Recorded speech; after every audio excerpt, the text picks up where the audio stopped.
Welcome to Manage Your Damn Money with Ben and Malcolm, where we trade in personal finance advice for entertaining conversations about money, millennials, and the young at heart.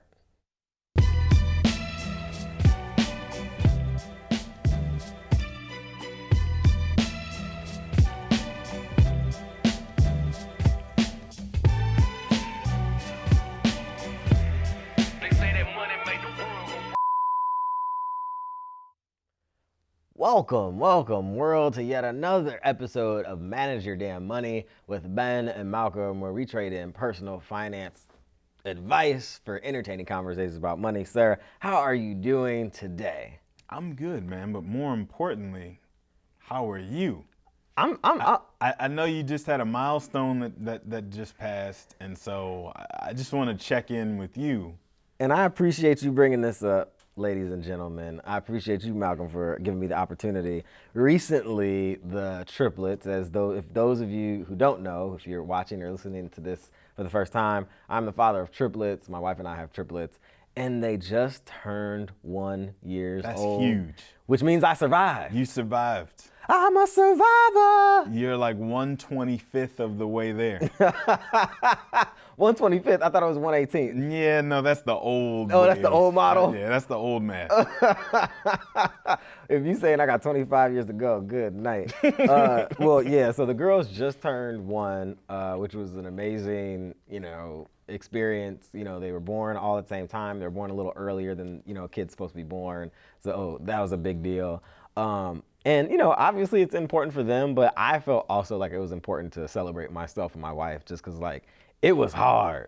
You also look like you get more sleep now. Oh, bro. Than you did when this news first was a thing. And I can't even believe that was a year ago. It really doesn't feel like a year ago. And I remember distinctly, I was driving here today. I remember when I was falling asleep almost at recordings where Gaynell was like, Ben, are you okay? You had all the stress. Stress and no sleep. Also, an interesting thing just in life generally, my grandmother called me and she said, did you call me earlier today? I said, no. She was like, well, this person called me saying they were my grandson and that they needed bail paid for a bond or something. She told me this whole elaborate story about somebody calling her and having a story of which the grandson was calling. She kept asking, well, why do you sound so different? Well, I don't sound like myself because I have a cold. This person had a whole story and she listened to him. And then she said at the end, because my grandma's real smart. She sends emojis on Instagram to my wife about the triplet. So this is the grandma, 90-year-old grandma who sends emojis over Instagram. And she says, well, this sounds like a scam to me. She said, Ben, then that line went dead. Oh. So if you're listening or watching this show, tell your grandparents and your parents, watch out for them scam calls because they out here trying. They're calling me. So I can only imagine what it must be like for a person who's not as sharp, who's like, oh man, my grandson's in trouble, right. What have you, because they call me and the phone calls are threatening and your student loan is behind me, we'll put you in jail. And I'm like, come on, man. See, this is why I don't answer the phone. That right there, that's not why, but that right there is my excuse for why I don't even answer the phone. So interesting stuff, man. But yes, we made it 1 year and I'm just happy I'm here. I'm happy the girls are still alive and healthy. So bless both of you. I appreciate it, because I know it's a team effort, so Indeed. I can't just congratulate you. It's a whole squad. Yeah. It takes a village, as they say. Well, on this episode of Manage Your Damn Money, we're not only discussing triplets turning 1, we're talking about aggressive strategies for saving more money, and we will get into that. But before we do, as we do on every show, it is now time for headlines. California will allow college athletes to profit from endorsements under a bill signed by the Governor Newsom. This was a September 2019 piece on the Los Angeles Times by Melody Gutierrez and Nathan Fenno. California became the first state to require major financial reforms in college athletics after Governor Gavin Newsom signed into law a measure that would allow players to receive endorsement deals despite the National Collegiate Athletic Association calling the move unconstitutional, and that's better known as the NCAA. Other states have proposed similar measures to pressure the NCAA, But so far, only California is on a collision course with the governing body of college athletics, a billion-dollar organization that has repeatedly opposed efforts to allow players to profit off of their playing sports in college. Senate Bill 206 by Senator Nancy Skinner from Berkeley prohibits the NCAA from barring a university from competition if its athletes are compensated for the use of their name, image, or likeness beginning January 1st of 2023. Newsom actually signed the bill during an online-only episode of the show The Shop, a talk show from the digital sports media company Uninterrupted that airs on HBO.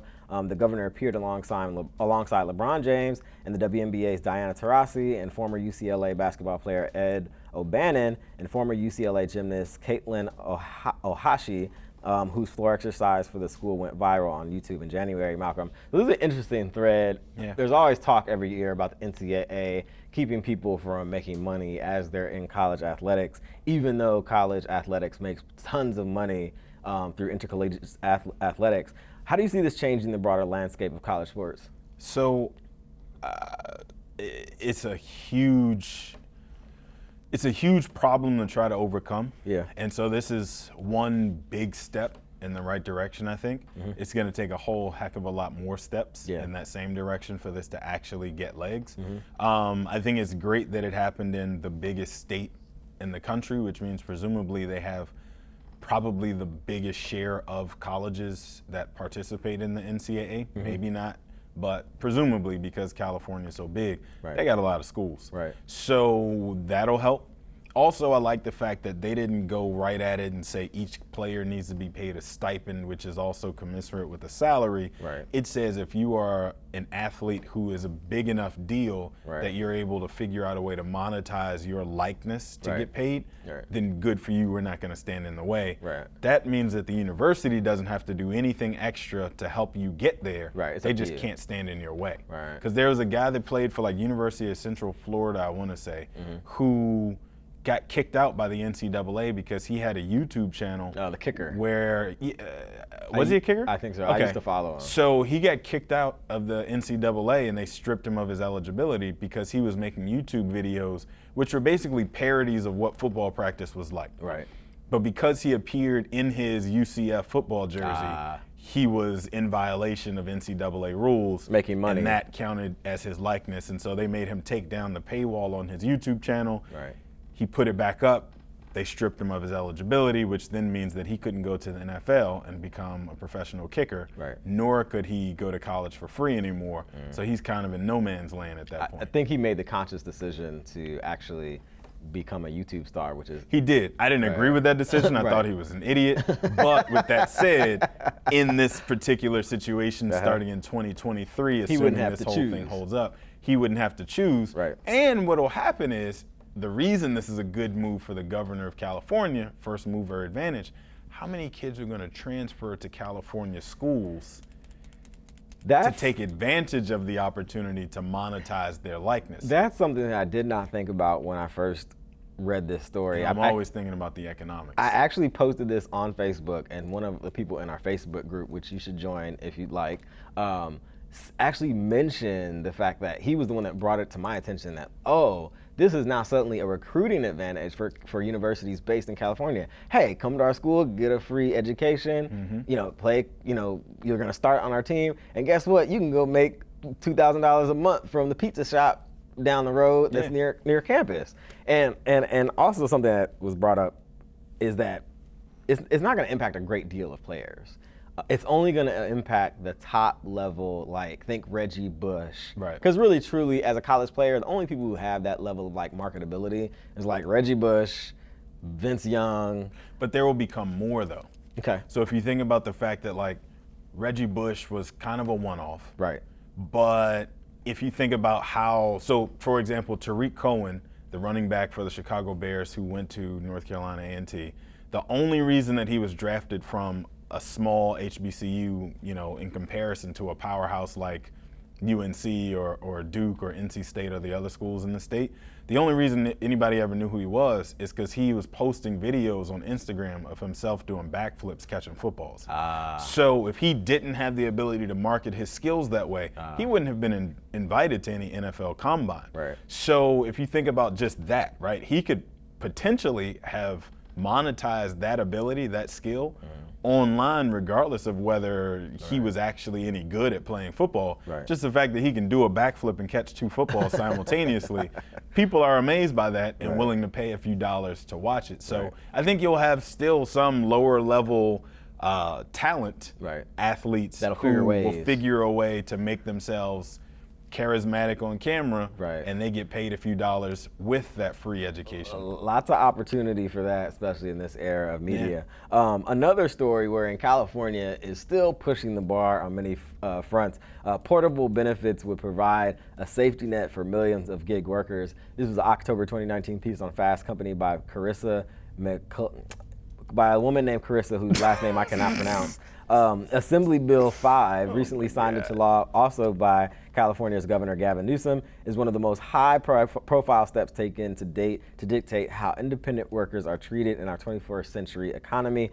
It's certain to have reverberating effect. In signing a message, Newsom wrote that the new law will help reduce worker misclassification, workers being wrongly classified as quote-unquote independent contractors rather than employees, which erodes basic worker protections like minimum wage, paid sick days, and health insurance benefits. The legislation, known as Assembly Bill 5, would require a gig economy worker, so somebody who's maybe driving for Uber or taking gigs on freelance sites, to be reclassified as employees instead of contractors. And finally, it talks about a portable benefits system, which would ensure they're similarly covered and not have to reset at the start of each new project.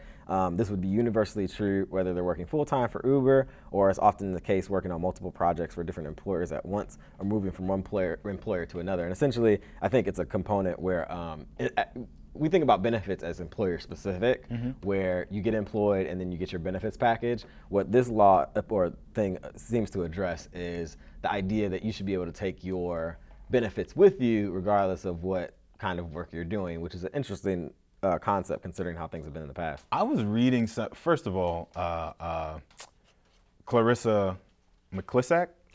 Sure. Okay, I just want to make sure I give attribution where it's due. So there was an article that I was reading in Harvard's Business Review that there's a guy who's a professor there who was born in, I think, Israel. Okay. And so he was talking about how silly it is that in America, your ability to have health insurance is directly tied to the company you work for. Right. And he's like, in no other country in the world is it possible that the only way, presumably, that you have health insurance is if you work for a company that provides it to you. Right. And the moment you decide to leave that company, you have left that health insurance. That makes absolutely no sense if you just think about it directly for what it is. And I think this is a first shot at rectifying that. Okay. Right? I've again, got a lot of ways to go. Right. But it's definitely a step in the right direction to say, like, if you are a person who doesn't have an employer who sponsors your health insurance, 50% or 75% or whatever some of the larger companies do, then it's okay. You still can go see your doctor annually and have it covered. It might cost you a little bit more to pay for, more of it yourself, but your insurance is going to be portable to whatever the next thing that you do is, because we don't want it directly tied to your employer and them being able to bully you into whatever happens on the other side of, I need this health insurance. And taking it a step further, even beyond just like health insurance, for example, this would serve a huge function in terms of if you have a 401k. Whenever you move companies, okay, you gotta get a new 401k, the old 401k sits there and you don't really know what to do with it. It just hangs out under the old company's account. Sure. And not until do you roll it over into the new appropriately qualified and designated account can you move it and do what you need to do with it. It would be interesting to have like a full benefits package, or at least maybe a bare bones benefit package that followed you as an individual everywhere you go. That's not tied to an employer. Precisely. Right? Like my ability to invest in a 401k plan, again, is directly tied to me working for a company. Right. So I shouldn't be allowed to save for my own retirement unless I work for a company that thinks it's necessary to have a retirement plan. Right. Like just think about how silly that sounds. So we have the IRA option, the individual retirement account, but that's which capped. Sounds great, but my contribution limits are a third of what I get to put into that 401k if I worked for an employer. Right. So you're basically saying to me that it's more valuable to me or more beneficial to me to work for a large corporation than it is to work for myself, which in a lot of cases is the opposite. Right. But it's more beneficial to our system for me to work for a larger entity than it is for me to work for myself. And that, in a nutshell, is why the structure is the way it is. Absolutely, absolutely. California pushing the bar in a lot of different ways. I feel like you did that whole headlines package just as like a shout out to your home state of California. Maybe just a little bit. I am a Southern California boy. West Side. Anyways, we say Southern and then West Side. Because it's the West. That's what they used to say. And you didn't grow up there, so how are you telling me what they say in California? Does it rain in Southern California? It does sometimes. It does? Whoever said that so I lied. was lied to? Yes, you were. Tony. It was Tony. They were. Was Tony one person, or was it We're three? getting off track. All right. Anyway, well, I want to remind people you can catch past episodes of Manage Your Damn Money on Apple Podcasts, SoundCloud, Stitcher, Google Play, and Spotify. If you want to, please leave us a review on any of those platforms. That helps more people catch our show. Of course, if you have a question for us or a topic you want us to cover, send it to us, info@manageyourdamnmoney.com. And of course, you can always catch us on social media. My handle's @MYDM1. Malcolm, what's yours? @MalcolmOnMoney. You can always catch us on good old Facebook, facebook.com/manageyourdamnmoney. This is MYDM with Ben and Malcolm. We will be right back.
Welcome back to Manage Your Damn Money, where today's conversation at hand is a oldie but a goodie, Malcolm. Aggressive strategies for saving more money. One of the most challenging tasks in our journey to financial independence and hopefully freedom is the task of saving money. Whether it's your massive pile of student loan debt or that pesky habit of Saturday night bar hopping, we all have things standing in the way of our saving more money. In this episode of MYDM, we're exploring methods and strategies you can employ to help you get more aggressive with your budget to help you save more money, Malcolm.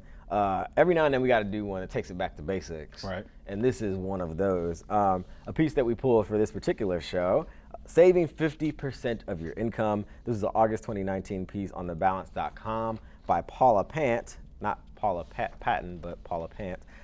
Get ready for a radical money management idea that's becoming increasingly popular. The idea in 2 words is save half.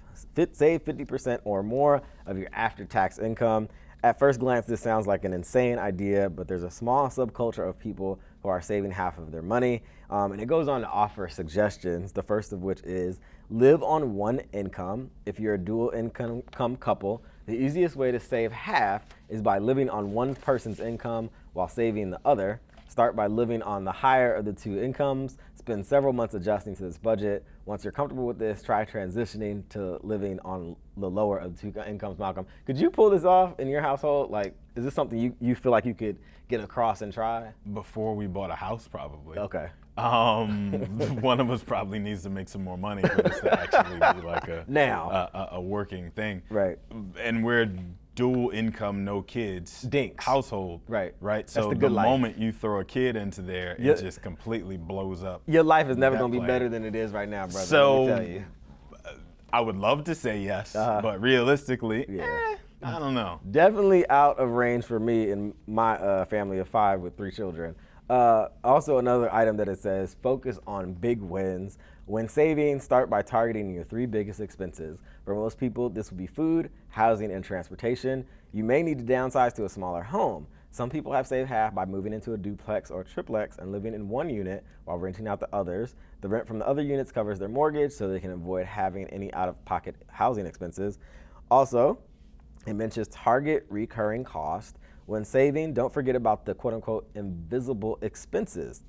It's easy to focus on groceries and gas because they're tangible and you can see them, but often people forget about insurance premiums, mutual fund fees, and a myriad of other invisible and intangible expenses that create a big impact. Spend one afternoon per month reviewing your budget and asking yourself how you can trim these intangible costs that still consume your bottom line. It's never one afternoon per month, though.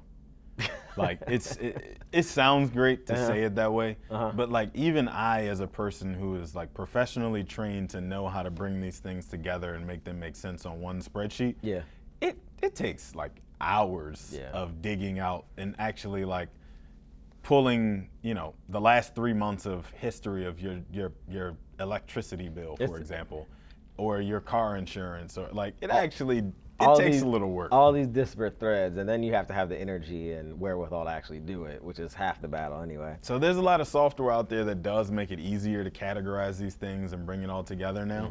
But it still is a little bit misguided for her to say, just dedicate 1 hour. Takes a little more time than that. That's cute. Lastly, from the story that we pulled, boost your income. If you're making a 6-figure salary, saving half is much more attainable. If you're making $22,000 per year, however, it's not. At the lower end of the income spectrum, people are best served by earning more. This rapidly increases your power to save, obviously, because you can throw every dime of extra income directly into saving, Malcolm. So, as I mentioned before, do you think it's a realistic goal for folks to consider saving half, or is that kind of just like a random thread in the personal finance space? I think, so she mentioned that it's easier to do when you're a person who has a high income. Right. So if you're a person who's a software engineer, for example, the average income for someone in that role is like $180,000, $200,000. It's definitely possible to live on half of that in most places. Absolutely. Maybe not New York, San Francisco, places like that we've discussed on this show all the time. But realistically, though, if you half that and say you're a person who makes $100,000, you probably live in a place where $100,000 doesn't go as far as it would in a place where you wouldn't get paid $100,000. Absolutely. So in that case, maybe not. But I do think when you become dual income, no kids, it is certainly attainable to say, okay, we're not going to allow lifestyle creep to come in and force us to start buying things we don't need with money we don't have to impress people we don't even like. It will actually allow us to save something. But then I also think, to take it a step further, it's realistic when you put time caps on it. Like when you say we're going to save super aggressively for 6 months, 12 months, 2 years, whatever it is, toward this time interval, then it makes it a little more palatable, rather than saying for the rest of our lives, we're only going to spend 50% of our income and life's going to be great. And I so wish I could have talked to this version of myself, like as a younger person, because I would have made so many other decisions, but most of them have to do with being more aggressive and being more like aware. Because like there were times when my wife and I were living together where we could have been socking away so much money, and we were just doing those bottomless mimosas were calling. Oh my God! Like who knows how much money we burned up in our $875 a month apartment, rent controlled apartment. Like anyway, so some of the things that you would have to do though, if you were going to try to save half, You'd have to definitely live in a low-cost city. You might even have to live with your parents, and you would certainly have to consider living with roommates, a spouse, or in any other kind of ways that you could live frugally. Or all the remote work options there are out there. You could actually take one of them, high-paying job in DC, for example, that's 100% remote, and move to Charlotte or Atlanta. And now it's a little more feasible. Those cities are a little bit bigger than they used to be even just 5 years ago. But let's say they're 75% the cost of living of a DC. Well, now you just gave yourself a 25% increase in income just by moving there, but keeping the job in the same place that, you know, the remote work came from. So that makes it possible. Absolutely. Another story that we pull for this particular episode, I'm 27, excuse me, and I saved $200,000. Here are the 7 best pieces of advice I can give you about money. This is a July 2018 piece on BusinessInsider.com by The Money Wizard. When I was 16 years old, I hung up my hard hat after another brutal day digging ditches under the Texas sun. That day was special because it was payday and I'd finally have enough money to pass $500 in my bank account. By the time I was 18, that $500 had grown enough to start investing in the stock market. By age 25, I had $100,000, and by age 26, I had $150,000. I'm now 27 years old, and I've hit nearly $200,000. My stock investments mostly underperformed compared to other benchmarks, and until very recently, my salary wasn't much more than the average income in my city.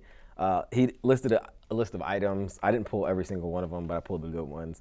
He mentions get a degree that actually pays as the number one item, which is a big deal. Malcolm, I heard you hum on that one. There's a lot of people out there getting degrees and majors that make them feel good, but don't really actually add anything to the bottom line when it comes time to pay those student loans. Indeed, indeed. Also avoid consumer debt like credit cards and other unnecessary debt. Embrace index funds, which are just, you know, bags of stocks and things to generally go in a certain direction. Also, Malcolm, you call it lifestyle creep. Avoid lifestyle inflation. And then also know that wealth is built through consistency, not home runs, Malcolm. Yeah. So does this sound like... That's huge. It is. The fact that it's about long-time commitment and consistency, not I'm going to hit it big and this is going to be the one thing to save me. That never happens. Right. We talked about the 50% saving half, and that feels sort of unrealistic for most people.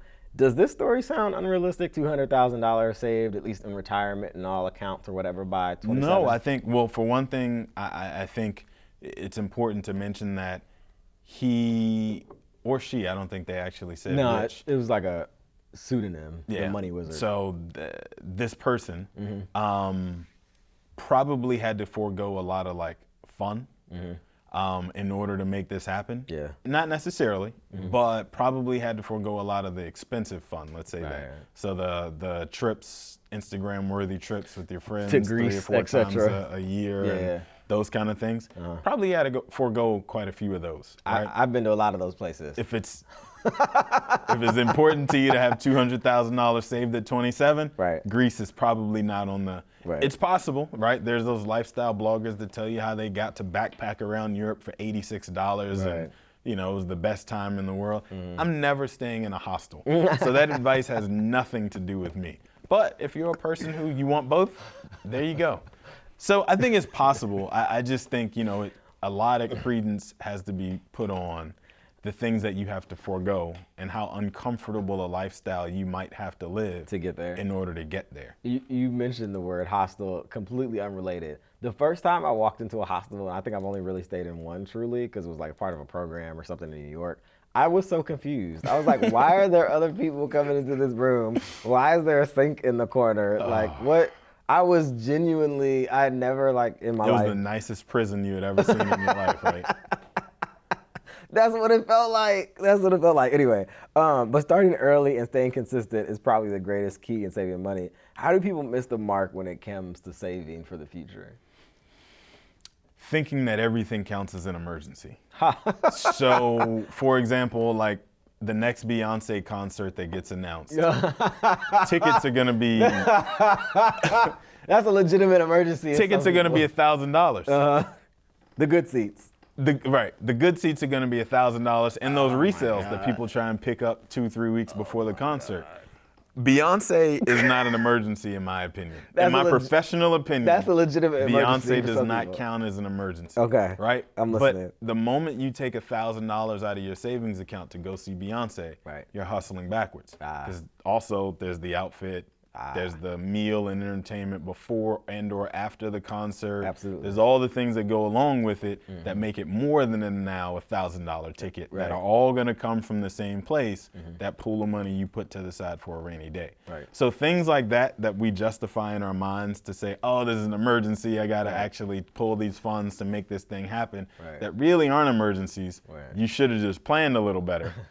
Those are the things that prohibit people from actually hitting those savings goals. Not everybody. I think Beyonce has been on tour or performed in a prominent fashion at least 2 or 3 times since I've seen her. That was years ago now. That was before, like... Did it change your life? She is amazing. Oh, I don't doubt it. She is amazing. I have seen her on Netflix and YouTube. Well, you have that for available. free.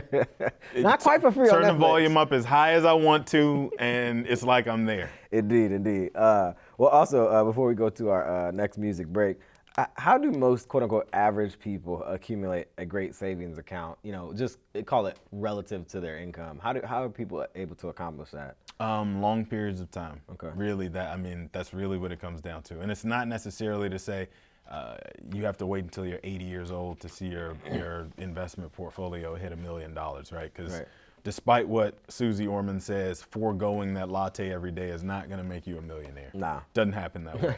But actually saving 50 and then 100 and then 200 and 500 and $1,000 every month into an investment account is actually how incrementally over a 10, 15-year period, you do see significant balances start to accrue. Because the way compound interest works, the longer you do it, it starts to just snowball on top of itself and creates, a lot larger nest egg faster. But you've got to actually lay that foundation for it to get there. Right. And that's the part that usually trips people up. And real quick before we go to the break, how do people, when they're working through that consistency over a long period of time, how do people work through those brief moments in time where maybe you had a loss of a job, or you had some other health issue come up that you had to pay for, or some quote unquote hard time? Should they continue to try to save away and sock away, or No, you obviously, if you lose your income, the most important thing to you at that point is A, replacing it, but then B, making sure that what you do have is not going out the door too. But the moment that you get back on track and you get back on your feet, kind of just setting that deadline that, okay, I'm gonna start the new job 2 months in, 3 months in, I'm gonna resume saving the way I was before. You don't necessarily have to drive yourself crazy to try and make up for lost time, but just making sure that 3 months later, now that you're on your feet, you're back on track saving the way that you were, investing the way that you were, really makes a significant difference, because you get knocked back and then you forget all about it. And it's like it never happened because now you spent all of it, that kind of thing. So that matters a lot too. Definitely. Well, I want to remind people you can catch Manage Your Damn Money as a podcast on Apple Podcasts, SoundCloud, Stitcher, Google Play, and Spotify. And please leave us a rating or a review on any of those platforms. That helps more people catch our show. If you have a question you want us to answer or a topic you want us to cover, send it to us, info@manageyourdamnmoney.com. And of course, you can always catch us on Instagram and Twitter. Malcolm, what's your handle? @MalcolmOnMoney. And mine is @MYDM1. And always, you can catch us on Facebook, facebook.com/manageyourdamnmoney. This is MYDM with a bit of Malcolm. We will be right back.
Welcome back to Manage Your Damn Money with Ben and Malcolm, where on this episode, the conversation at hand is aggressive strategies for saving more money. How to save money. This was a story that we pulled from NerdWallet. One of the suggestions is get serious about your budget. Ready to get started? We recommend the 50-30-20 budget for smart money management. Devote 50% of your income to necessities, 30% to wants, and 20% to savings. If you find one of your allocations exceeds these percentages, make some adjustments to fit this formula. Also a big one, Malcolm, which we've talked about countless times on our show, use automation. Find an app or a bank account that takes the work out of saving. And that's huge to me. What does that mean, using automation? Well, because like if you think about the same way, like when we pay our taxes, we don't actually pay our taxes. They're automated for us. Our employer does it for us. Your employer takes the funds, passes them off to the U.S. Treasury every 2 weeks or every month or whenever you get paid, and it's automated. So then when the end of the year comes and it comes time for you to settle up with the government, there's nothing to even talk about. The taxes have already been prepaid. Right. This is kind of the same thing where if you're taking, $100 or whatever on payday out of your paycheck every time, and diverting it to an account that is automatically investing in an index fund or whatever, since you threw that one out there earlier. It automates that process and you never even have to think about it. And then you look up at the end of the year and you go, oh, I saved $1,200. I didn't realize that I had even done that. And you don't miss it because after you get done doing that 2 or 3 different times, you adjust. You learn to live without it, and you probably don't even look for it anymore. Absolutely, absolutely. Another item that it mentions, take manual savings actions. Empty your pockets each day and start collecting the extra change. I think of this more figuratively than literally. Then take your collection to the bank and put it directly into your savings account instead of your checking account. This is kind of ridiculous, actually. Well, I do have a jar of change that's by the front door, and I drop pennies into it, but I have no plan for it. Oh. To your point, I don't know what I'm supposed to do with it. You take it to the store and you drop it in that coin machine that gives you. Do they even have those anymore? They do at the grocery store. Next to the red box machine? That's exactly where it's located. They still have red box machines? I'm going to rent something from there not too long from now. You can't be serious. I'm dead serious. You have a DVD player? Amazon. I have a PlayStation 4.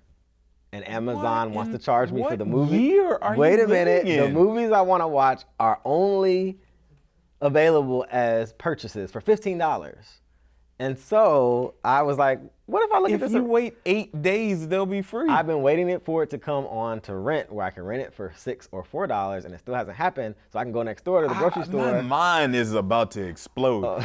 I had no idea that there were living, breathing people walking around the United States of America who still used Redbox for their entertainment. I downloaded the app again this past weekend. App?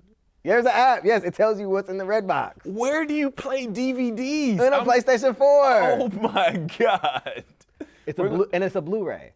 Oh my God. I forgot Blu-ray was even a thing. You know what, We're up to like 4K HDR. This is the question. You haven't asked me the question. How much is the rental for the movies I want to watch? More than I'm willing to pay. Less than $2. They'd have to pay me to come get that movie, because then they got to bring it back.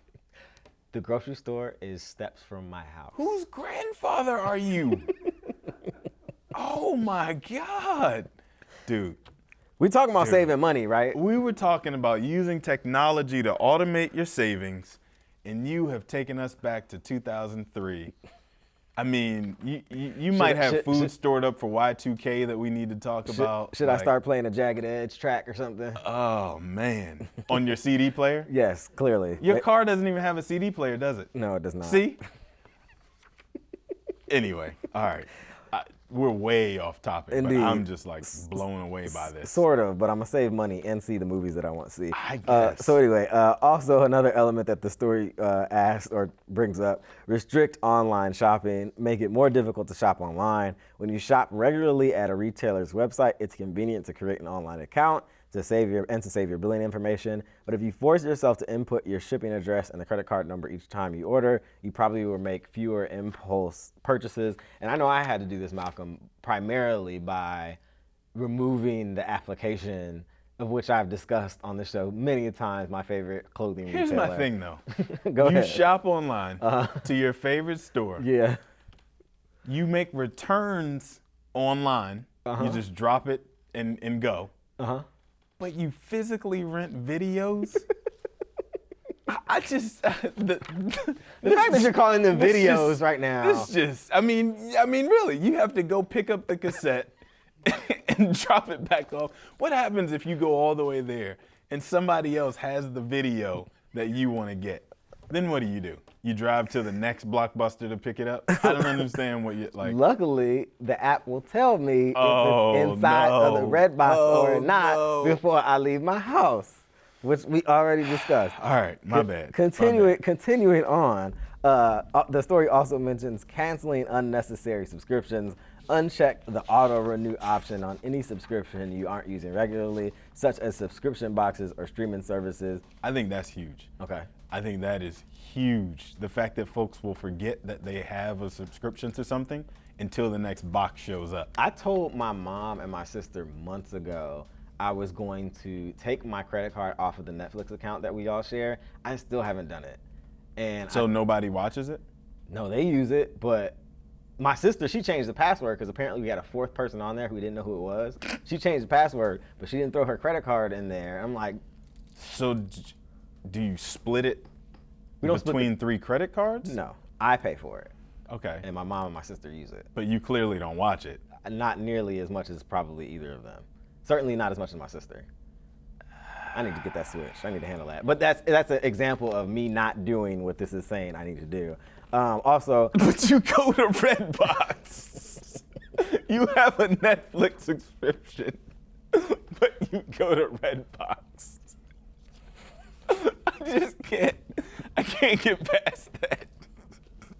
Anyway, also the story mentions monitor your electric and utility bills.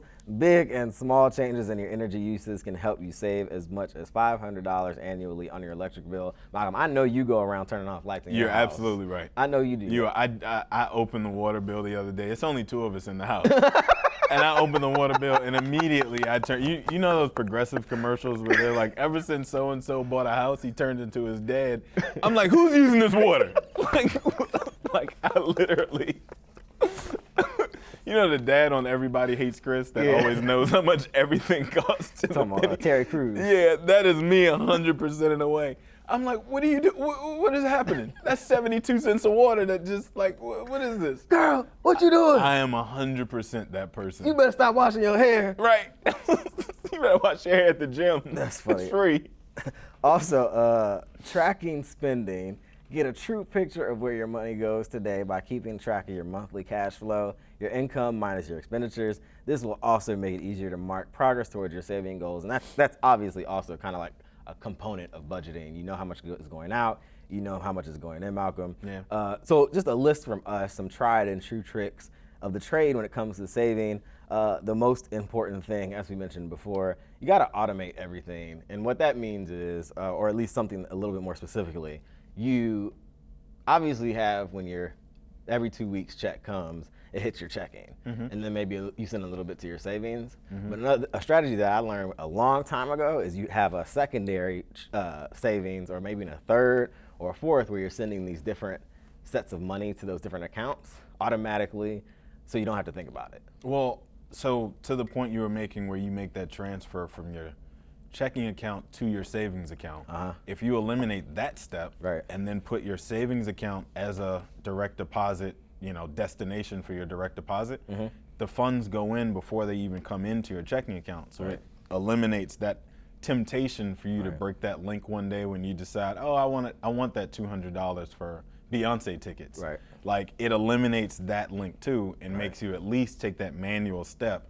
You might even go to the bank and fill out a deposit slip, but it eliminates that manual step of removing that $200 to go into your checking account. So it just, like you were saying before, it makes you stop and think about it. That was funny. Also, set your month-to-month budget amount below what you actually earn. You got to cut the fat. And this is something I remember doing earlier on in my adult life when I was sort of on a monthly basis, I would do like a little paper budget, and I would think like, what expenses do I have and what could be cut or reduced? And I remember one time when I was making like no money as an assistant manager at the Sunglass Hut inside of a Macy's in Gaithersburg, where I actually cut my cable subscription because I was like, yo, I'm paying too much in cable. I don't have a lot of ability to save. But if I can, and I'm never home to watch TV, so I need to cut this, and I cut it. Because those retail, you know what? Like as a rule, right? Retail hours are so crazy. Yeah. That you really never are home enough to watch cable in the first place. So if you work in retail, cable is one of the first things you can afford to cut, because you can just go to the Redbox and watch a movie on your off day and save $150 or whatever it is that it actually, I don't even know what it costs now to have cable, because like I cut it like 4 years ago. Right. You know what's funny? I did the math too on it, and the amount that I was paying per hour that I was home to actually watch it was like way too high. And when I broke it up by hour that I'm not sleeping and that I'm home to actually watch TV, it was some ridiculous number. But also, as I mentioned earlier, you got to have a checking and a savings and another savings and another savings, or as Kevin Hart would say, I got a checking and I got a savings. And then also, you want to open a savings account with a high interest rate. Malcolm, what does that mean exactly?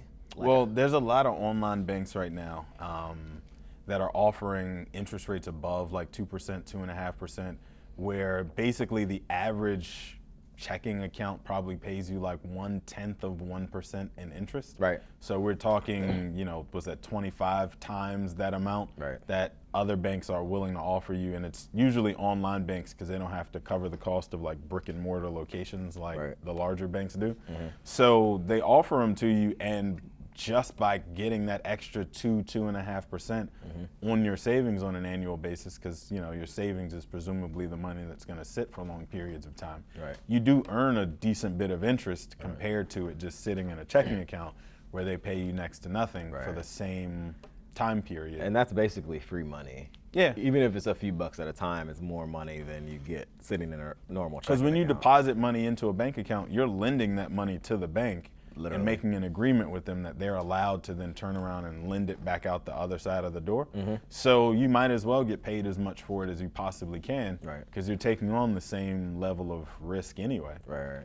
Also, do everything you can to avoid dipping into your savings account. That's just kind of like a standing rule. If you can avoid doing that, preserve the integrity of it being a quote-unquote savings account. So real quick to that point, some of our original listeners will probably remember me telling the story of me opening a bank account at a credit union that's like so far out of the way that the money that goes into it, I have to think, do I really feel like driving 50 miles to this bank because I don't have online access, I don't have a checkbook or a debit card to that account? Do I really feel like driving all this way to get this money out to buy these Beyonce tickets? By the time I get there, deposit the money into my main checking account, the money actually shows up the next day, the concert already sold out anyway, or at least the good seats. So it keeps you from being able to make those kind of impulse decisions by adding in, again, that one uncomfortable step. And typically it takes 2 to 3 business days for transference of money when you're wiring money from now. It takes more days than that for me to be willing to drive 50 miles. So there's that aspect of it too. Indeed. Also, save for the explicit purpose, and this is my thing in particular.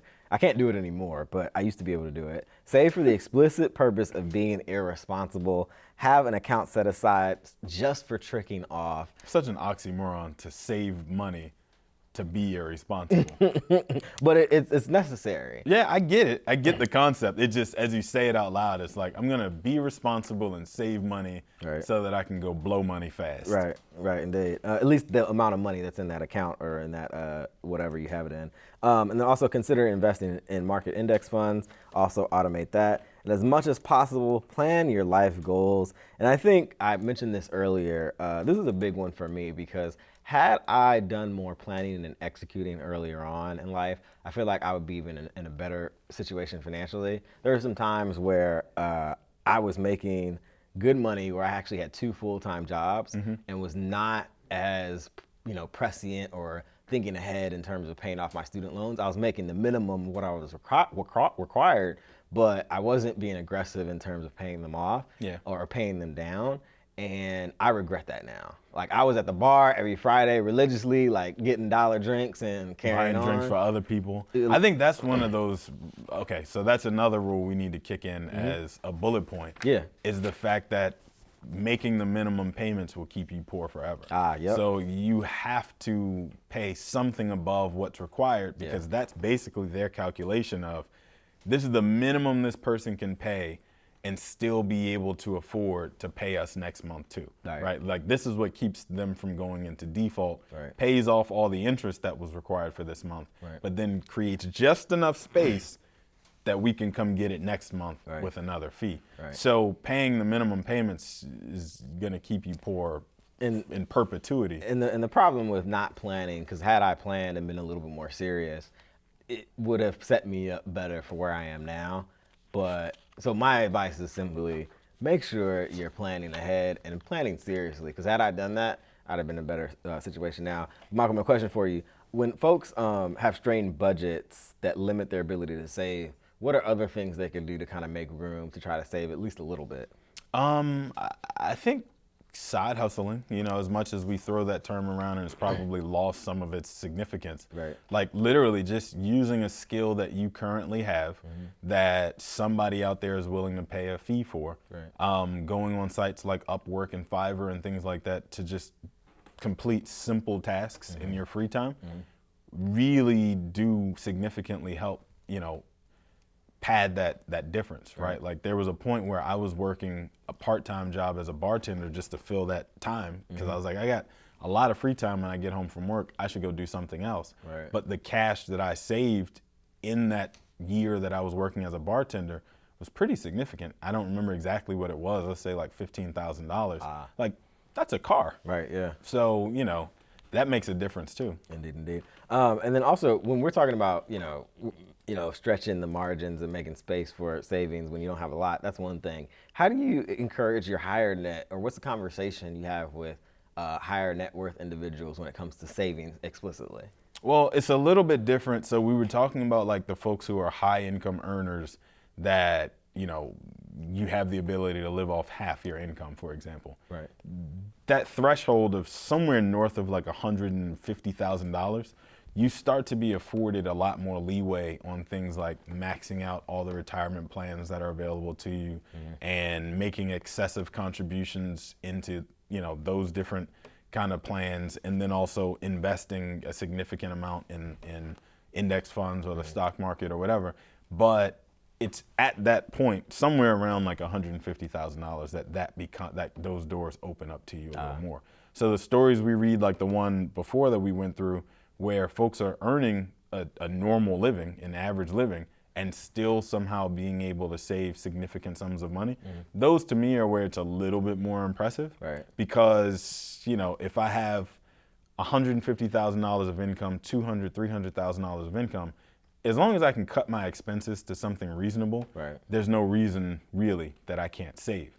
On the flip side, I can't cut my way from $50,000 to being, rich without some seriously significant subsidized housing, because that probably takes up half of your income right there. So Indeed. It really depends on your perspective. Now, before we close this show, what trends broadly do you see in the industry when it comes to saving? What services, what are the banks and people doing to try to help people save more money? Well, I think, for the group that I was just talking about, the folks who earn a little bit above average as wage earners, there's this whole culture around super savers. So we talked before on the show about the FIRE movement, financial independence, retire early.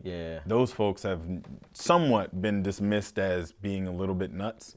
But then from that has become this whole, again, subset of a subset of people who are like, well, I don't necessarily want to retire at the time I'm 32 and think that that's going to fulfill me and I'm going to ride off into the sunset.